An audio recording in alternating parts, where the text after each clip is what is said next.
y'all the 5th seed. Mm-hmm. In the semis, y'all faced the 1 seed. Yeah. How good was Green Bay?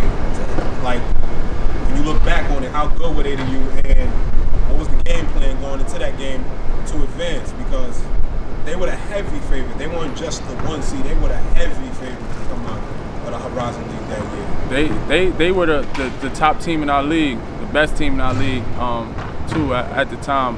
Most definitely, you had to give Green Bay their respect. But we had no fear for them.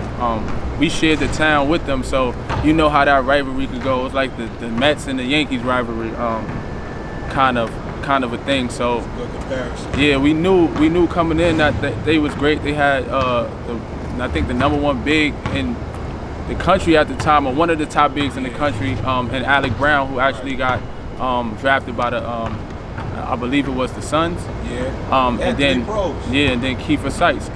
Kiefer Sykes was a dog. To this day, that's still my guy. I'm glad he kept going and got the opportunity to play in the league this year, man. And Alfonso McKinney. Now people don't even understand his story too when he played. Like, they don't understand we was actually close outside of basketball. Like, they would come to the school and we would hang out and different things like that. Alfonso McKinney was coming back from a terrible knee injury, ACL tear. So by the end of the year, he came back for Green Bay.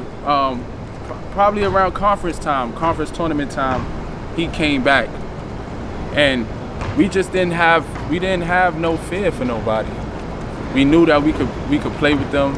I knew the excitement of going up against Kiefer Sykes with that boy, and I just wanted to always leave my best when I was playing against them. Like, we was gonna have the feeling that we was the best, in Milwaukee, not Green Bay. Like, right. And that was the fighting intention that we had, but we had to give them their props. And what was coach's game plan? Like, what was the coach saying that you guys had to focus on going? Alec Brown and Kiefer Sykes, containing Kiefer Sykes, not letting him, get too comfortable, because the kid, he's 5'11", 6 feet maybe, jumping out the gym. Right. Quick, could shoot, could get anywhere on the floor. So us being able to, stop him a little bit, not gonna really stop a great scorer and different things like that, but you could contain him. And then Alec Brown. Alec Brown was a 7-footer that we just had to keep off the glass. Right. And we knew boxing them out, that was a big thing for us playing them. They had a 6'7" wing and a 7-footer and a 6'10" dude. So we knew that we had to, box them out a lot and don't let them get in fast breaks against us. And by us doing that and just D'ing up great, we was able to get the job done. Now y'all end up winning. Y'all get past the 1 seed, but now you got to beat Wright State so you can get to the big dance. How serious was the preparation going into that one, knowing you 1 win away from going to the NCAA tournament? In preparation, we didn't take nothing for granted, especially after we beat Green Bay, which we felt like that was the championship game. Not to take anything away from Wright State, because Wright State, we know, coming in as a defensive-minded team. Like, you beat the 1 seed. Yeah, we beat the 1 seed, and we at their hometown. It's about 15 to 20,000 fans in the gym that's going against us. So we knew if we was able to prevail in that atmosphere, it's nothing that we couldn't do. So going into Wright State, our game plan was to attack them, knowing that they're gonna play defense, but to run our offense. And we had a motion offense that we ran, and it was mainly to clear one side and get the bigs touches.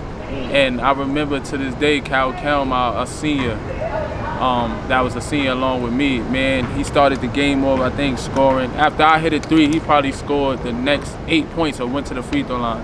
Yeah. And I had a message for the team before that game. I don't know if you've seen it on YouTube. Definitely seen it. But that was my whole intention. I thought about speaking to the guys during shoot-around during that day, and I was like, nah, I'm gonna wait to the game.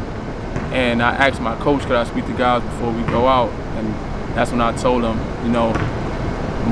March in general, like, I lost my mom's on the 15th, but March in general is something that, still sends chills through my bones, and I wanted them to know that feeling that I was coming out there to play with. Like, we got through that hurdle of being the #1 team when nobody even thought we would be here. Right.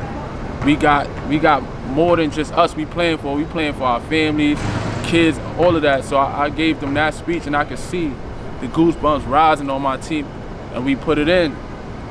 And I knew it from there. We was gonna go out and try to dominate them, and we was able to do that. And it's not easy playing in Wright State. I mean, them fans, they had your face up. They knew who girlfriend was who family member was who.